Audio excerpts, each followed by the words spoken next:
Assalamualaikum warahmatullahi wabarakatuh. Perkenalkan, nama saya Agesti Putri dengan NIM 210433269 dari Prodi Akuntansi. Baiklah, kali ini saya akan menjelaskan mengenai tugas minggu ke-14 Sistem Informasi Akuntansi. Yang pertama yaitu mengaudit sebuah sistem informasi akuntansi secara efektif mensyaratkan seorang auditor memiliki beberapa pengetahuan tentang komputer dan aplikasi akuntansinya.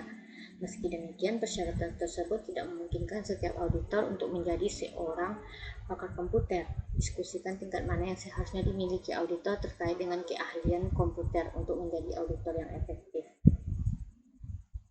Menurut pendapat saya, mengaudit suatu sistem informasi akuntansi secara efektif membutuhkan seorang auditor yang memiliki pengetahuan mengenai komputer dan aplikasinya.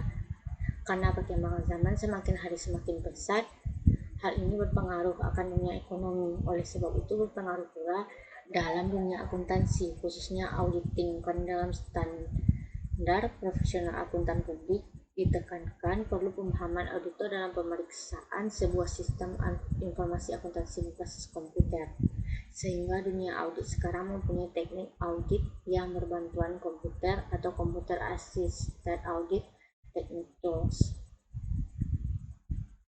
Penggunaan TABK atau CAIP akan meningkatkan efisiensi dan efektivitas auditor dalam melaksanakan audit dengan memanfaatkan segala kemampuan yang dimiliki oleh komputer untuk mengkombinasikan pemahaman mengenai penting keahlian audit dengan mengetahui sistem informasi berbasis komputer akan menghasilkan peningkatan yang sangat signifikan dalam proses audit sistem informasi akuntansi.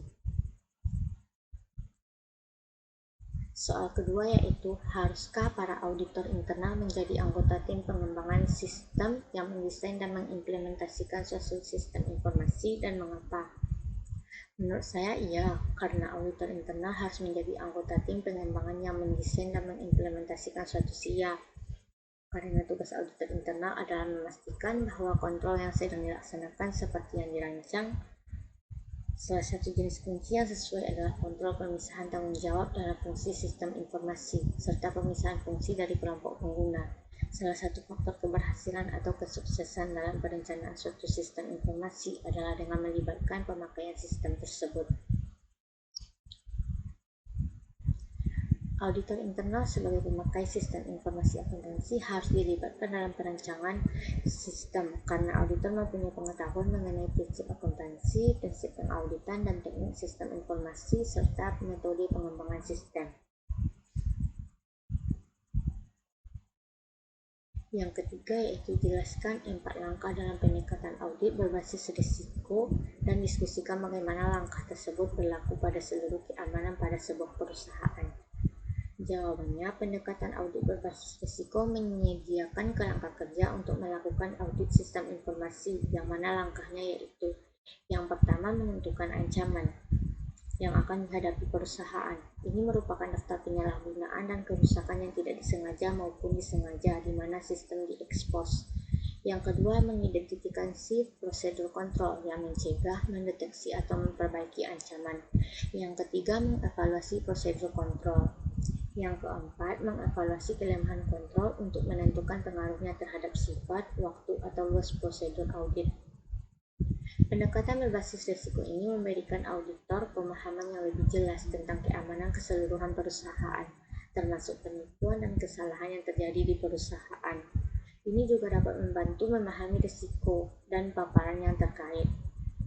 Yang keempat yaitu, Anda adalah seorang pengauditan internal di sebuah universitas. Baru-baru ini Anda bertemu dengan Isa Amita, manajer pengolahan data administratif, yang menjelaskan keinginan untuk menetapkan sebuah hubungan yang lebih efektif antara dua departemen. Isa menginginkan bantuan Anda dengan sebuah sistem utang terkomputerisasi yang saat ini sedang dalam pengembangan. Ia merekomendasikan bahwa departemen Anda mengasumsikan pertanggungjawaban ini untuk mengaudit faktor pemasuk sebelum pembayaran. Ia juga ingin pengauditan internal membuat saran selama pengembangan sistem, membantu pemasangannya, dan menyetujui sistem lengkap setelah melakukan pemeriksaan akhir. Yang diminta yaitu, akankah Anda menerima atau menolak hal berikut dan mengapa? Pertama, rekomendasi agar departemen Anda bertanggung jawab untuk pengauditan atau faktor pemasuk.